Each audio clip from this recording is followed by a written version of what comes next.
It is a good time for us to look at the status of Catholics in the U.S. today. 5 facts I've assembled for you, which you may find interesting about Catholics in the U.S. And in all instances, we're talking about adult 18-plus Catholics, based on hundreds of thousands of interviews we've conducted over the last year or so, where we ask people what your religion is. First of all, 23% of American adults are Catholic. And this really hasn't changed a lot over time. The same percentage, 25% of American adults have been Catholics for many decades now. One of the reasons it hasn't changed is we've had an influx of Catholics, Spanish-speaking Catholics, who've immigrated into this country over the years, and that's kept the percentage of Catholics high in the United States. Second, not all states are created equal when it comes to percent Catholic. In fact, there's a big range around that 23% average for the whole U.S. What state would you guess is the most Catholic in the country? Well, if you guess Rhode Island, you would be right. Not quite half, but in the mid 40% of residents in Rhode Island are Catholics. Also, states contiguous to Rhode Island, Massachusetts, Connecticut, very high in Catholicism. What states would you guess are the lowest in terms of percent Catholic?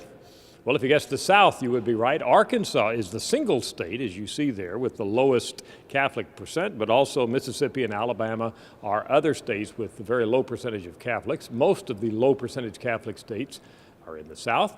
An exception of that is Utah, with its high Mormon penetration out there in the West. It also has a very low percent of Catholicism. Now, let's look at the fourth fact that I would share with you, and that is religiosity. Catholics actually are not as religious on average as are Protestants, and this is very interesting. In the old days, if we look back at Gallup polls from decades ago, Catholics were more likely to go to church than Protestants, but that's now flipped. The numbers you're seeing there in front of you are the percent of Americans who are highly religious, based on the way we calculate religiosity here, and you see 43% of Catholics are highly religious, compared to 51% of Protestants. So Catholics have lost that edge that they used to have, wherein they were highly religious, went to Mass very frequently, and so forth. Today, the average Catholic in this country, as I mentioned, is actually less religious than the average Protestant. About half of Americans we classify as Protestants. Finally, I mentioned earlier Hispanics. Look at those numbers in front of you. Our data show that about 29% of all adult Catholics in the U.S. are Hispanic. Pretty big percent, coming up to almost a third, and that varies very widely by age, which has some profound significance for the future. I broke it out by 4 age groups there, and it's 45% of under 30 Catholics, those 18 to 29, are Hispanic, and that drops rapidly till we get to 65 and over Catholics, only 11% are Hispanic.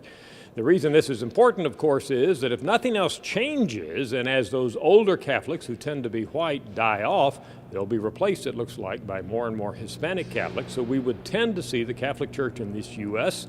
as going more towards the Hispanic population than it is even today. That's an update for you on 5 interesting facts about Catholics in the U.S. I'm Dr. Frank Newport, Gallup Editor-in-Chief.